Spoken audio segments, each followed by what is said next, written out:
Pai eterno, em nome de Jesus, nós queremos colocar, ó Deus, a área financeira das nossas vidas nas Tuas mãos. Nós queremos pedir, ó Deus, que o Senhor contemple cada vida, cada lar, cada casal.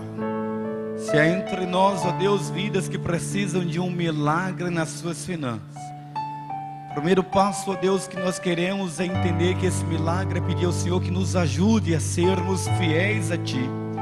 Nos ajude, ó Deus, a fazermos uma análise de tudo que nós desejamos obter, tudo aquilo que a gente deseja comprar, é realmente aquilo que nós necessitamos.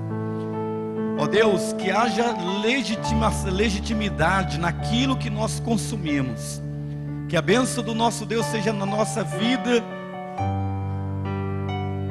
soberano, de tal forma que o espírito devorador e que o espírito compulsivo, ó Deus, do comprar, do gastar, não faça de nós vidas amarguradas pelo tamanho da dívida que hoje nós contraímos. Livra-nos, ó Senhor, e nos dá um olhar de misericórdia. É isso que nós suplicamos a Ti em nome de Jesus. Amém, Senhor. Ok? Agora vamos tentar. Primeiro, dizer uma coisa para você. Eu sou contra aquela distorção do versículo bíblico que as pessoas chegam e dizem assim: o dinheiro é a raiz de todos os males. A Bíblia não diz que a raiz de todos os males é o dinheiro. Não diz. A Bíblia diz que o amor ao dinheiro é a raiz de todos os males. Eu tenho um colega, pastor Sandro, hoje é apóstolo, né? Resolveu ser apóstolo. Ele diz assim: dinheiro não é problema, dinheiro é solução. Ele é um problema para quem não sabe lidar com ele, solução para quem tem temor de Deus no seu coração. Lidar com dinheiro é tão espiritual quanto você fazer uma oração. Se Deus é Senhor da sua vida, se Ele é o seu Senhor e é seu Salvador, Ele também tem que ser Senhor da nossa área financeira. Então, como eu vou falar para um público, evangélico, para o não evangélico não teria sentido o que eu vou falar. Mas para um público evangélico eu tenho liberdade de dizer, e você decide se você quer obedecer a Bíblia ou não. Mas o primeiro passo é, se você tem um temor ao Senhor, é reconhecer que tudo que você tem pertence ao Senhor. E se tudo que você tem pertence ao Senhor, você tem que entender o seguinte: se você não for fiel a Ele, você não é fiel a você mesmo. Ninguém tem poder de lhe endividar, a não ser você mesmo. Ninguém tem poder de fazer com que dinheiro seja uma grande preocupação na sua vida. Se você não conseguir entender que tudo começou porque você não foi e você não tem sido fiel a Deus. Pastor, mas eu conheço gente que é fiel a Deus e mesmo assim está na mesma situação que eu. Aí é outro problema. Aí é uma pessoa que está com doença chamada compulsão. Compulsão de gastar. E quanto compulsão de gastar, você não basta fazer uma oração: estou com problemas financeiros. É o diabo. Não é o diabo, é você que gasta mais do que o que recebe. Então não tem. Então nós vamos tentar. Lemos esse texto só para mostrar para você que pode ter no Provérbios 3 ali dizendo que você se deu mal porque confiou em alguém. Mas antes de você entrar nessa parte, nós vamos dizer assim, que as estatísticas comprovam que mais de 50% dos problemas da família são causados pelo dinheiro, inclusive a relação sexual. O homem que se sente o tempo todo acordado para fazer sexo, mas quando ele está com dívida, ele perde o prazer. Ele não consegue se concentrar.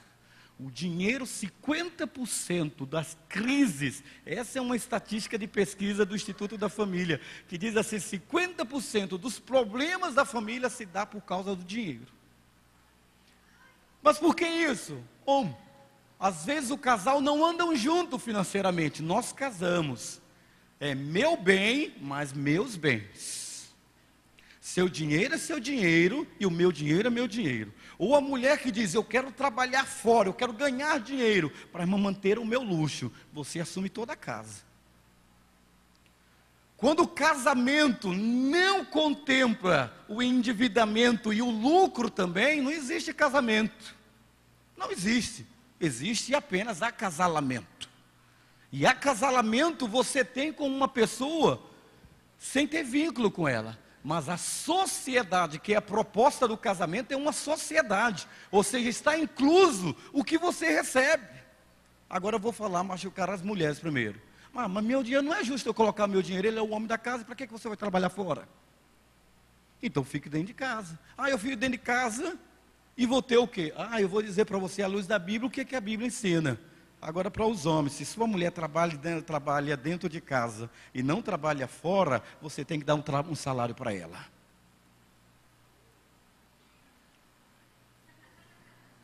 É o mesmo. Marido, tem esse negócio não, você não é pai dela para ela ficar disso, meu bem me dá 100, meu bem me dá 10, meu bem me dá 50, meu bem me dá 30. E quando ela pede, você ainda diz assim, para quê? Resposta, mulher, para ele, para lavar sua cueca, querido. Não tem isso. Não tem isso. Se a mulher está dentro de casa e ela não tem renda, então você tem que saber que mulher tem uma coisa chamada besterol na vida dela. E é santo o besterol dela. É muito santo. Sabe por quê? Porque você gosta do besterol dela. É a manicure, é a pedicure, é a cabeleireira, é a massagista. Elas estão ali derilando, é isso aí. Queridos, eu quero falar, só pimentar para você dizendo o seguinte, olha, eu quero que você abra um texto em Lucas capítulo 14, versículo 28 e 30, que eu quero lhe dar o primeiro conselho com esse texto. Eu quero lhe fazer a pergunta básica e racional. Eu preciso do que eu estou comprando? Lucas capítulo 14, versículo 28 ao versículo 30. Lucas 14, 28 ao versículo 30. Qual de vocês, se quiser construir uma torre, primeiro, não se assenta e calcula o preço para ver se tem dinheiro suficiente para completá-la? Pois se lançar o alicerce e não for capaz de terminá-la, todos os que a virem rirão dele, dizendo, esse homem começou a construir e não foi capaz de terminar. Então o primeiro conselho é, a pergunta básica e racional, você precisa do que você está comprando? Você não pode sair e a sua família entra em colapso, porque se você for fazer um inventário do que tem dentro de casa, às vezes nós compramos tantas coisas porque estava em promoção. Entrou em promoção, eu vou lá e compro, porque estou em promoção, mas eu não vou usar nunca. É só pela proposta do marketing, é só pela proposta do mercado. Eu entrei numa loja e vi, eu comprei isso aqui, porque estava 70% de desconto. Mas quando que você vai usar aquilo? Estava dentro do seu planejamento? Qualquer família, queridos, que não tenha um planejamento de metas no que quer conseguir, acaba endividando-se, e sai o humor do casamento. Então não foi o diabo, não é o diabo que nos endivida. O que nos endivida é que a gente não faz um planejamento de como gastar o que Deus resolveu nos dar. Planejamento, isso é espiritualidade. Quando as pessoas me perguntam o seguinte, pastor, e se eu não acreditar na promessa bíblica do dízimo? Eu falei assim, mas dê o dízimo para você ao menos saber se planejar. Porque se você souber se planejar, você não vai comprar o que você não precisa, e o que você precisa, você vai planejar comprar para depois não ficar endividado com parcelamentos. Parcelamentos que você não vai poder arcar com os vendavais que vêm depois com ela.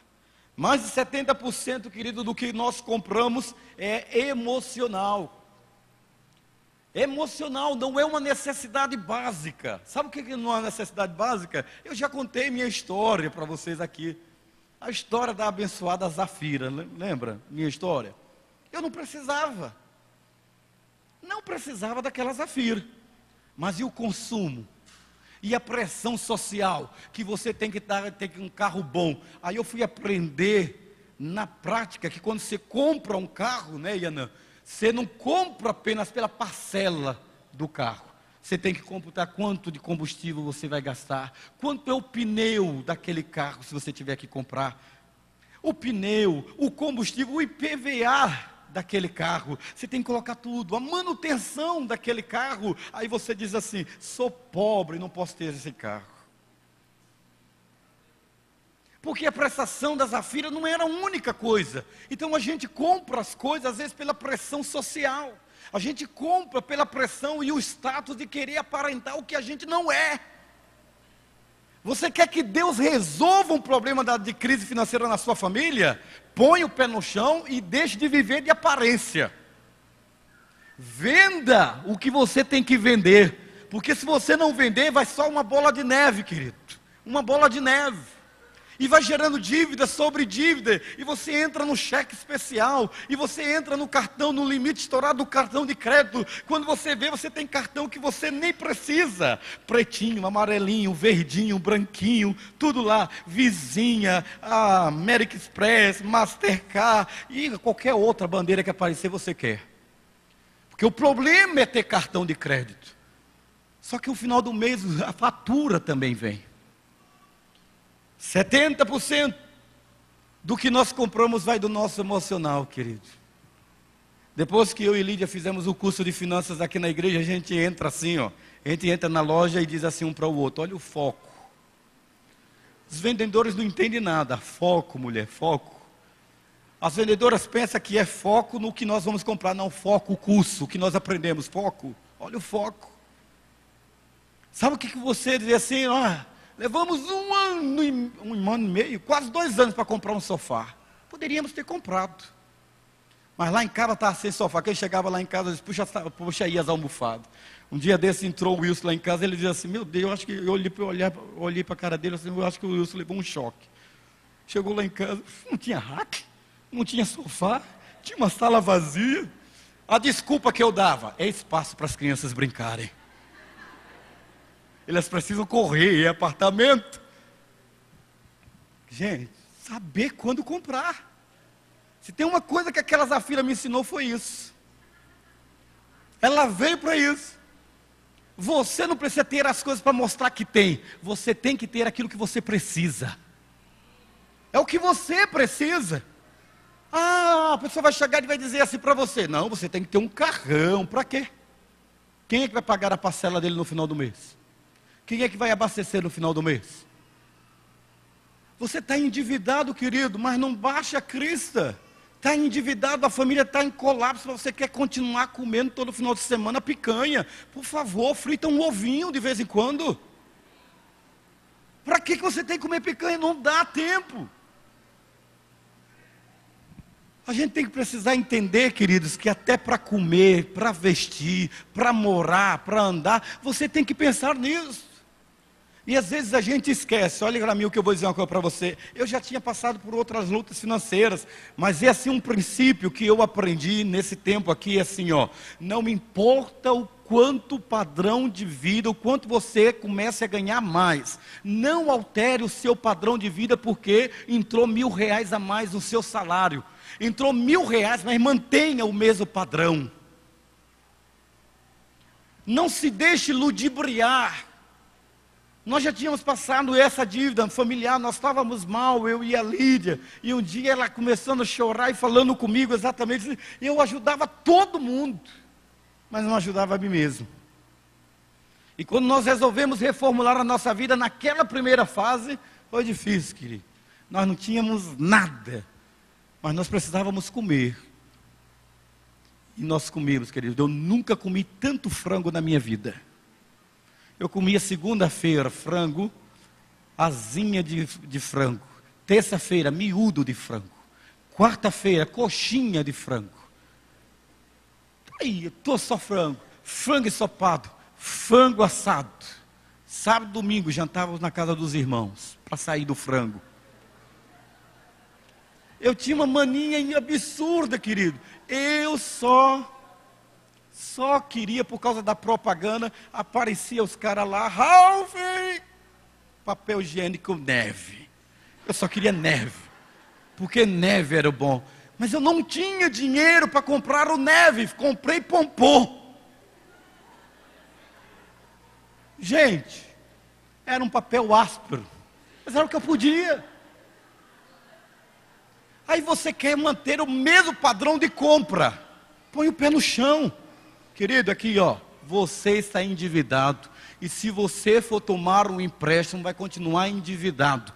Desça do pedestal, arrume sua vida financeira, passe a comer costelinha com batata, que é bom. Não precisa ser contra filé todo dia, não precisa, de jeito nenhum. A gente precisa entender esse conceito. Você precisa lidar com as finanças de forma racional.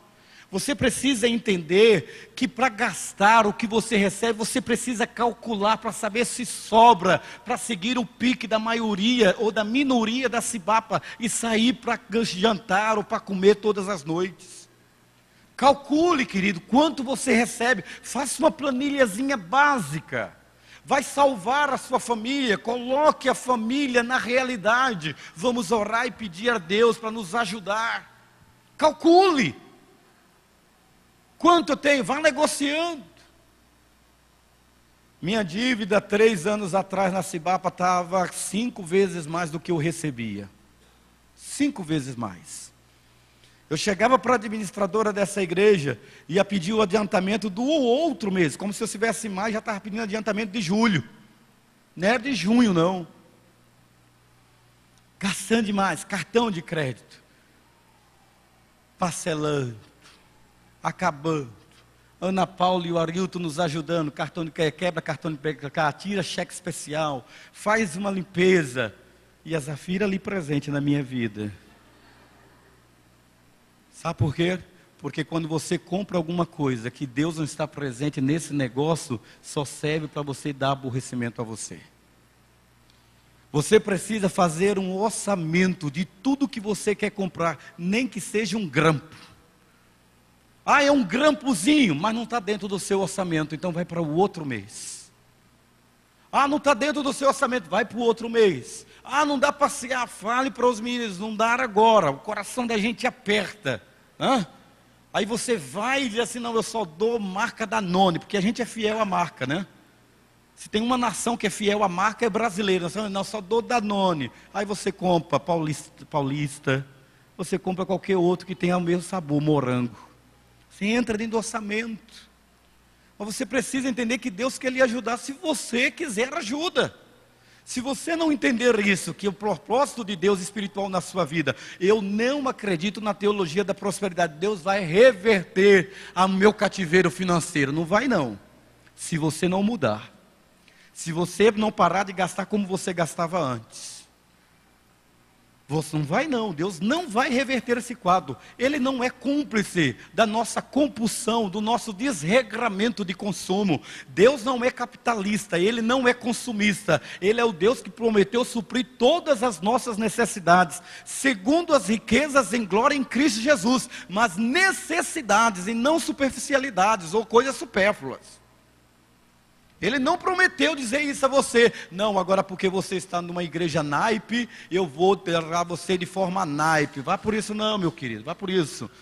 Há um tempo de vacas magras e há um tempo de vacas gordas na vida de todo ser humano. Por isso, no tempo de vacas gordas, junte, guarde, poupe, para que no tempo das vacas magras você não fique chorando. Aprenda isso.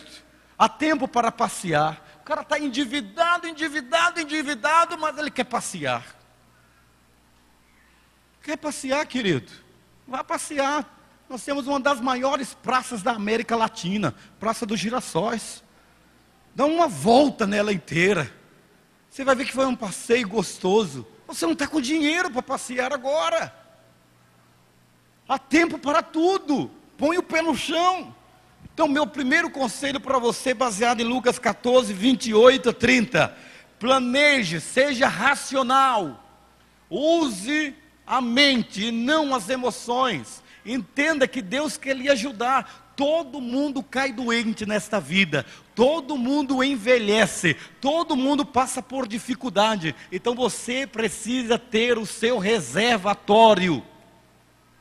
Você precisa saber que precisa ter alguma coisa que numa situação de emergência, você não se ponha dentro de Provérbios capítulo 6, não precise recorrer a outro, porque você soube que um tempo chamado tempo do homem, também cabe o tempo de Deus. Muita gente padece, querido, e padece porque não planejou a sua vida e acreditou que o vento sempre estaria a seu favor. Só que o vento muda de rumo. Vento muda de rumo. Há um livro muito bom chamado Pai Rico e Pai Pobre. Todos nós deveríamos ler. Que dá um conselho ótimo. E que nós não fazemos isso, mas precisaríamos fazer. Sabe o que é? É você guardar e fazer um planejamento racional, que se viesse um tempo de crise na sua vida, 2 anos da sua vida você se manteria sem o salário que você recebe hoje. Você ganha bem, ganha 10 mil reais, ganha 12 mil reais, ganha 9 mil reais, mas se você só tem isso, você continua ainda pobre, porque você vive do salário. Então não ache que você está rico, porque graças a Deus você saiu de 3 mil reais e foi para 10. Não está não, porque você consome, porque você aumentou o seu padrão de vida. Você precisa estabelecer que rico é aquele que põe a sua cabeça no travesseiro e diz assim: deitar-me-ei e logo pegarei no sono, porque só o Senhor me fará repousar seguramente. Esse é o rico, rico da paz de espírito. Tiago capítulo 1, versículo 13 ao versículo 14, abra aí sua Bíblia. Tiago capítulo 1, versículo 13 ao versículo 14. Eu quero lhe dar o segundo conselho de Tiago capítulo 1. Tiago capítulo 1, versículo 13 ao versículo 14. Quando alguém for tentado, jamais deverá dizer: estou sendo tentado por Deus. Pois Deus não pode ser tentado pelo mal e a ninguém tenta. Cada um, porém, é tentado pelo seu próprio mau desejo, sendo por este arrastado e seduzido. Versículo 15. Então esse desejo, tendo concebido, dar luz ao pecado, e o pecado, após ser consumado, gera a morte, que eu quero traduzir por angústia. Nós transferimos até para Deus a culpa pelas nossas tentações. Inconscientemente a gente acha que Deus, por ser o nosso Senhor, por Ele ser o nosso Salvador, Ele tem que nos impedir de fazermos besteira. Deus nunca disse isso. Ele nunca disse que nos guardaria de nós tomarmos decisões, porque uma vez que Ele nos deu o livre-arbítrio para tomarmos essas decisões. Eu gosto muito, e eu cito em quase todos os meus sermões, isso se aplica em tudo. Josué capítulo 1, quando ele diz: não se aparte a tua boca do livro da lei, antes medita nela dia e noite, para fazer cumprir tudo quanto nela está escrito, então farás prosperar o teu caminho. Querido, sou eu que assimilo esse sentimento no meu coração, não é Deus. Mas nós atribuímos a responsabilidade das nossas dívidas para Deus. Deus, porque o Senhor não se livrou, porque Deus não nos dá livramento. Ele nos ensina a fugir. Ele nos ensina a sabermos fazer um planejamento. A tentativa e a origem básica não era só o sustento do sacerdote no emprego do dízimo. Era também fazer com que a nação entendesse que todas as bênçãos e todas as coisas pertenciam a Deus. E Deus, de forma legítima, transportou para o coração do homem. Agora, a responsabilidade, se é de cada um, é individual e pessoal. Você sabia, pai e mãe, que se você é gastão, você gera filhos gastões? Você sabia? Tem uma coisa que eu gosto de citar, um casal dessa igreja, que eles tinham dinheiro e eu achava fantástico aquilo. Eles não se deixavam persuadir por marca. Não se deixavam. E nem deixava que os filhos deles dissessem assim: eu quero um tênis de tanto e marca tanto. Aquele casal foi membro dessa igreja, nunca Os pais eram uma das melhores condições de vida desta igreja, mas ele não se deixava iludir de maneira nenhuma por isso. Os meninos andavam aqui, eu achava aquilo, até eu ficava assim, nossa, o cara tem dinheiro para jogar pela janela, o menino vinha para cá de havaiana, de bermuda, e não é porque não tinha condições. O pai e a mãe decidiram assim, tem que aprender de que as coisas não vêm fácil, e que o mundo é ilusão. E quando eles queriam comprar alguma coisa, eles tinham que comprar com o dinheiro deles, da mesada que o pai e a mãe davam, junta o seu dinheiro. Não dava as coisas fácil não. Ah, mas para que tanto dinheiro? É que nós precisamos administrar e agir e lidar com o dinheiro com responsabilidade, com temor ao Senhor. O dinheiro é do Senhor. O dinheiro pertence a Deus. Coloca uma empregada dentro da sua casa para fazer tudo e não dá responsabilidade, nem forrar a cama, a menina e o menino forrar a cama, porque tudo tem na mão. Você está gerando pessoas que não sabem administrar e acham que dinheiro é muito fácil. Dinheiro não é fácil, querido. O problema não está fora de nós, o problema está dentro de nós. Tiago está dizendo isso. Ele está dizendo que nós ficamos endividados porque somos atraídos pelo nosso desejo, pela nossa tentação de consumir. E quando o dinheiro passa a ser uma referência na nossa vida, nós não impomos limites. Não impomos. Você quer ver um caso? Se você não acordar, você nunca vai mudar. Nunca. Tem que mudar agora. Pastor, a gente pode mudar? Lógico que pode mudar. Pode mudar. Às vezes a gente aprende pela dor, né? Eu deveria aprender pelo amor. A gente aprende pela dor. Sabe qual é aprender pela dor? Colocar o seu padrão de vida baseado no parâmetro da vida do meio que você está inserido. Essa é a pior lição que a gente toma. Pode viver entre os pobres, pode viver entre os ricos, mas saiba qual é o seu padrão de vida. O seu padrão de vida não é baseado no da coletividade. Você sabe quantos passos você pode dar. Na minha situação, eu fui começando a perceber o seguinte, olha, não tente, foi um dito popular que o Neemias da igreja me ensinou. É um cara muito bom na hora de finanças, pode pegar consulta com ele. Ele diz uma coisa bacana assim, ó. Galinha não pode tentar seguir o pato, porque ela vai morrer afogada. O pato sabe nadar, a galinha não. E querido, durante um tempo eu fui a galinha tentando seguir o pato. E depois, agora vem a pior parte que o Neemias não ensinou e eu tive que aprender na prática. Quando a galinha tenta seguir o pato, ela começa a morrer afogada. E os patos até gostaram de ver a galinha seguindo o patinho. Mas quando a galinha está morrendo afogada, os patos continuam seguindo, só dizendo, quack, quack, quack. E você se ferrou. Você entendeu? Pato não salva galinha, querido. Pato não salva galinha, então tenha cuidado, ande com pato, mas saiba, você é galinha. Você é galinha. Então não queira seguir os padrões se achando porque você está no meio, porque não vai dar certo. Não vai dar certo. Você tem que entender, queridos, que no processo do aconselhamento não transfira a culpa para outros. Eu transferi a minha culpa. Eu esperava que os patos me ajudassem. Isso não vai acontecer na sua vida. O que vai acontecer é você colocar a cabeça no lugar, pegar o papel, fazer a lista das suas dívidas, do que você tem, negociar essas dívidas, resolver e diminuir o padrão, e dormir em paz. Isso é muito engraçado isso, porque o texto de Tiago está dizendo o seguinte, cuidado. Tem gente que vai do casório ao velório, com as mesmas dívidas.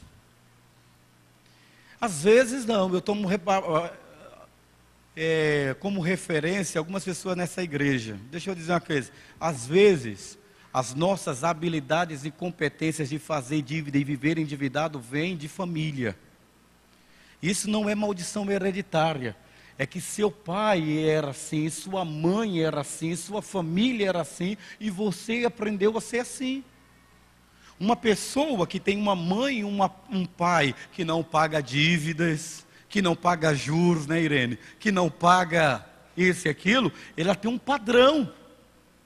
E ela transfere esse padrão da pessoa lidar com as finanças. Lidar com finanças, querido, é tão espiritual quanto você fazer jejum e oração. E você precisa saber que nós não vamos levar nada. Também não sou contra que você adquira patrimônio, desde que o seu patrimônio não seja sinônimo de burrice. Porque também, eu gosto de mesclar com as minhas experiências, porque eu também tinha essa burrice. Eu estava cheio de dívida, mas eu tinha 300 títulos de capitalização. Ana Paula, quando olhou para mim, disse assim: mas o senhor sabe quanto o senhor paga de juros por boletos atrasados? O senhor sabe o que é um título de capitalização? É gente sem noção de economia, né? Sem noção nenhuma. Mas é um título de capitalização. Olha a valorização, o que é isso? Olha, quando vou fazer o resgate, quando o senhor perdeu, deu aquela aula, eu olhei assim. A minha desculpa para mostrar que eu era um pouco inteligente. Mas vai que eu seja sorteado e contemplado, né? O brasileiro gosta de sortezinho, né? E se tem uma sorte legalizada, é o do título de capitalização, né? Que você não jogou, já deram os números para você. Já deram os números. Desde assim, você que tem esse título de capitalização, eu fico feliz, você é tão burro quanto eu. Besteira! Besteira tem, querido. Você precisa entender uma coisa: Deus já lhe deu o que você precisa. Aprenda a administrar, porque o Deus que é dono do ouro e da prata lhe deu o ouro e a prata que você precisa, para que você viva e viva abundantemente bem nesta terra. Agora, não viva em função de querer ter o padrão da coletividade. A coletividade não pode estabelecer para você o seu padrão de consumo. Viva com o que Deus tem lhe dado. E quando Deus lhe acrescentar, Ele vai acrescentar, porque você foi fiel no pouco, sobre o muito Deus te colocará. Amém? Vamos lá para o nosso terceiro conselho. 1 Timóteo capítulo 6, versículo 6 ao versículo 8. 1 Timóteo capítulo 6, versículo 6 ao 8. 1 Timóteo capítulo 6, versículos 6 e 8. De fato, a piedade com contentamento é grande fonte de lucro, pois nada trouxemos para este mundo e dele nada podemos levar. Por isso, tende o que comer e com o que vestir-nos, estejamos com isso. Agora segura aí o 9. Os que querem ficar ricos, olha aí, ó. Os que querem ficar ricos caem em tentação, em armadilhas e em muitos desejos descontrolados e nocivos, que levam os homens a mergulhar na ruína e na destruição. Pois o amor, aí vem o texto, o amor ao dinheiro é a raiz de todos os males. Algumas pessoas, por cobiçar o dinheiro, desviaram-se da fé e se atormentaram com muitos sofrimentos. Você segurou essa, não é forte? Aqueles que cobiçam ter dinheiro, que o seu olhar é só cifrão, eles acabam desviando-se da fé e ficam atormentados com muitos sofrimentos. Eu preciso ter a casa dos meus sonhos, mas não a casa dos sonhos dos meus amigos, dos outros. Eu preciso ter o carro dos meus sonhos, mas não o carro dos sonhos dos outros. Eu preciso ter a família que eu desejo, e não a família que as pessoas esperam que eu tenha. Queridos, semear com contentamento. Temos que aprender a viver com simplicidade mesmo tendo. Você precisa aprender a viver com simplicidade tendo. Faça um propósito. Saia da negatividade ou da negação. Saia. Deus não pode lhe tirar, só você que pode tirar-se dessa situação, sair dessa situação. Jesus é fiel, Ele liberta. A Bíblia nos diz que se o Filho vos libertar, verdadeiramente seremos livres. Meu quarto conselho, e o quarto e último conselho, está lá em Malaquias capítulo 13. Eu não poderia encerrar dos 3 conselhos sem falar nesse com você. Malaquias capítulo 3. Esse você já conhece e esse é o principal. Malaquias capítulo 3, ele diz literalmente que Deus é fiel. Eu não vou falar nem da negatividade ou negativação, mas o versículo 10 diz assim, Malaquias 3,10. Vamos ler juntos? Está aí, vamos lá? Malaquias 3,10. Aí é o primeiro. Vamos ler juntos? Traga o dízimo todo ao...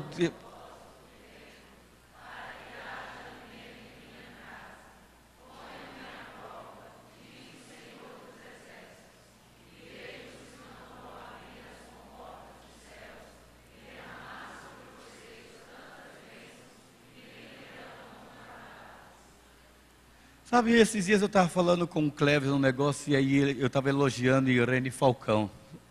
E aí o Cleves falou um negócio assim, mesmo com toda a dificuldade, minha mãe era fiel no serviço na casa do Senhor, nunca deixou de fazer nada dentro da obra de Deus, porque tinha 3 filhos e o marido estava andando fora, nunca deixou de se envolver na obra do Senhor e nunca deixou de dar o dízimo. É por isso que ela anda agora parecendo uma doutora, né, Cleves? Deixa eu dizer uma coisa para você, que a gente tem que observar, não é com defunto, é com gente que está vivo. O cara, quando começa a ganhar muito, ele começa a não querer mais dar o dízimo. E quanto mais ele tem, o espírito da mentira entra dentro dele dizendo, eu não sei agora como é que eu vou dar o dízimo. Eu não sei, porque eu não tenho como calcular o que entra nem o que sai. Você acredita nisso? Mentira do cão. O capeta entrou no coração dele e ele veio com essa conversa. Mentira. Ele está naufragando na fé porque cobiça o dinheiro.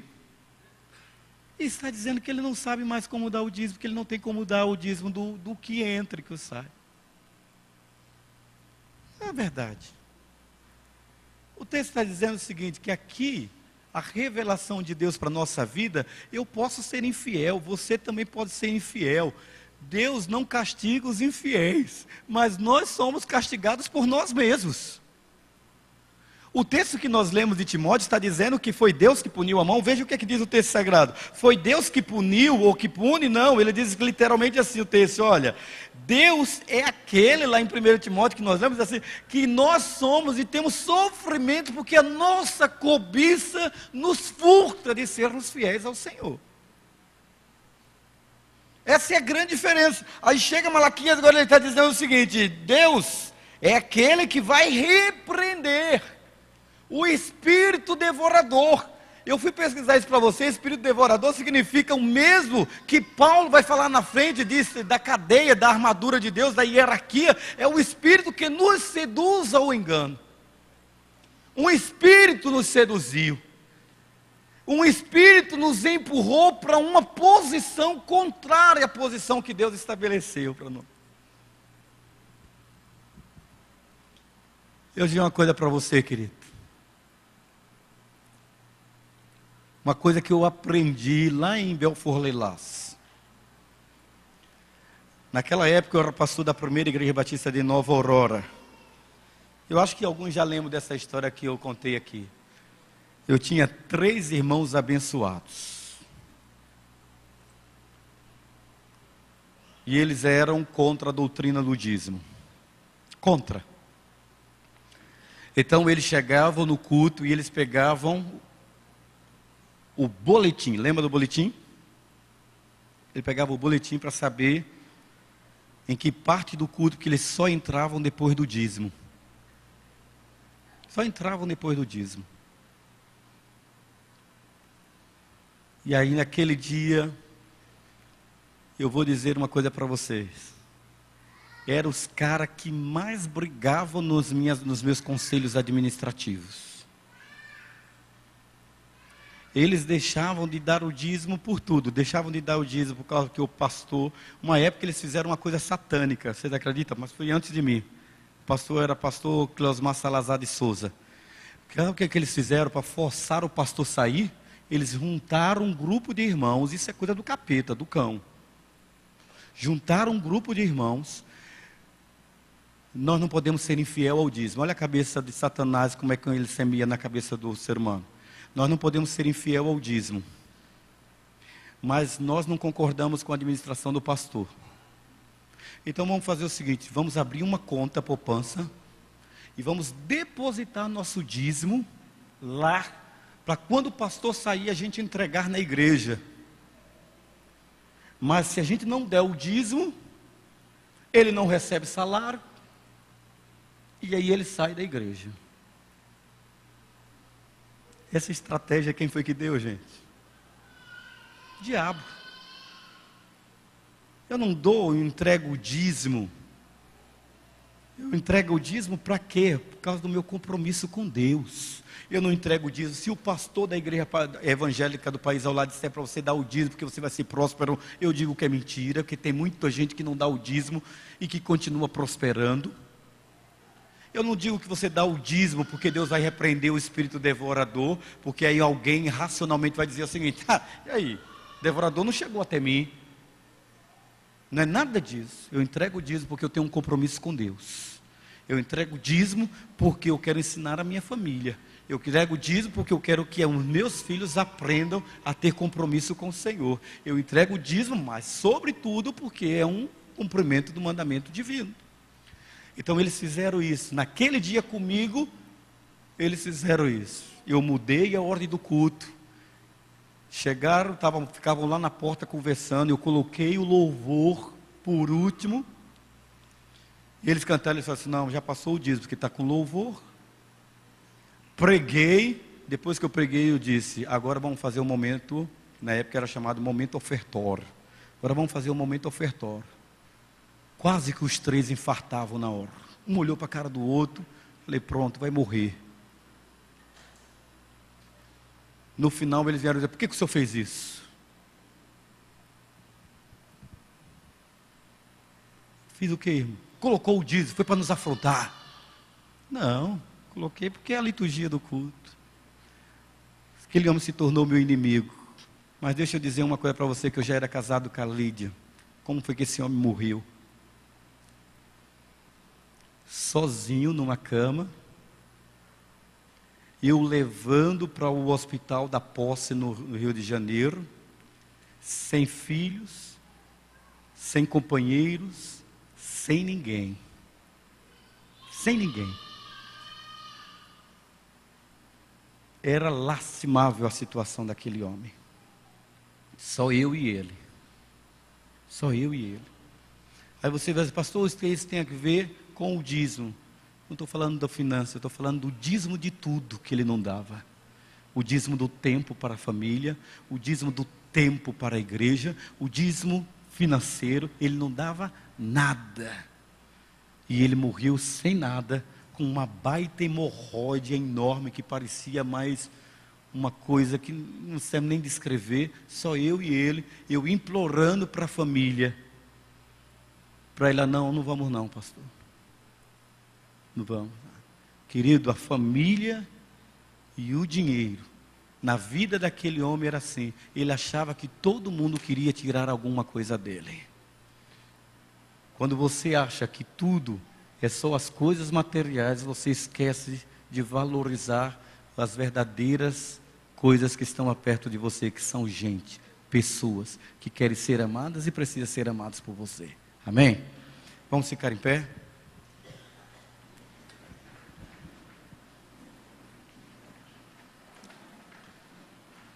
Família, dinheiro é solução ou problema? Vou dizer que ele é solução. se você não fizer dele a coisa principal da sua vida. Curva a sua cabeça, feche seus olhos. Você quer sair do endividamento?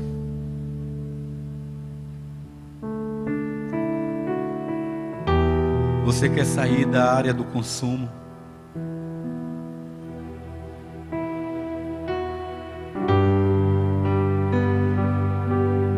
Você não acha que você compra mais do que você precisa? Você não acha que você pode resolver essa situação trazendo simplicidade? Não importa o quanto Deus te faça prosperar, continue sendo o mesmo. Continue com o pé no chão. Continue honrando a Deus com as primícias que chegam até você. Com a primícia da vida, dedique a vida a Deus. Com a primícia do tempo, com a primícia das finanças.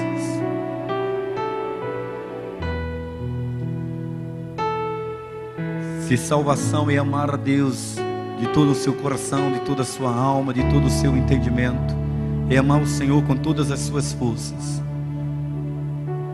Se isso implica em todo o seu ser, saiba que isso é externado dentro da sua casa. É externado em tudo que você compra, em tudo que você come, como você se veste. O importante não é o que os outros desejam para nós, ou o que pensam que nós devemos ter. É o que nós somos. E nessa noite Deus quer dizer isso para você, minha querida, meu querido. Você não é fruto do ter. Você é fruto de ser um filho amado de Deus. Pai eterno, eu quero colocar a vida desses homens, dessas mulheres diante do Senhor. Eu quero pedir que o Senhor, ó Deus, nos auxilie a entender que a vida é o dom maior. Quando o Senhor deu o mesmo conselho através de Salomão, e Jesus nos ensina em Mateus 6, olhe para as aves dos céus, que nem semeiam, nem ajuntam em celeiros, e vosso Pai as alimenta. Olhai para os lírios do campo, que nem mesmo Salomão, com todo o seu poder, se vestiu com tanta glória quanto eles. Nem só de pão viverá o homem, mas de toda palavra que sai da boca de Deus. Nessa noite, querido, chame a sua família para pensar que por causa do dinheiro você não tem tempo com a família. Por causa do dinheiro você é escravo do trabalho. Por causa do dinheiro você não se envolve com o reino do Senhor. Por causa do dinheiro você é apenas um escravo dos desejos que a sociedade vende a você. Pai, liberta os teus filhos. Eu ministro nesta noite força no coração daquele que se sente fraco. Eu ministro no coração daqueles que estão endividados, que estão perturbados pelas dívidas, pelos cartões estourados, pelo limite estourado. Que, ó Deus, em nome de Jesus, dê-lhe o temor do Senhor para negociar suas dívidas, fazer seu planejamento e recomeçar sua caminhada em paz de espírito com Deus. Eu os abençoo para que os teus filhos estejam longe da ganância, longe da cobiça, longe da vanglória, longe de desejar aquilo que os outros têm, porque o Senhor nos prometeu suprir todas as nossas necessidades. Pai, que cada filho do Senhor não tenha riqueza tamanha que venha esquecer de Ti, não tenha pobreza também demasiada que venha amaldiçoar-te. Dar aos teus filhos o bom senso de saber listar o que é necessário e o que não é necessário, para que possamos viver em paz com o que o Senhor tem nos dado. É a nossa oração que fazemos em Cristo Jesus, nosso Senhor. Amém.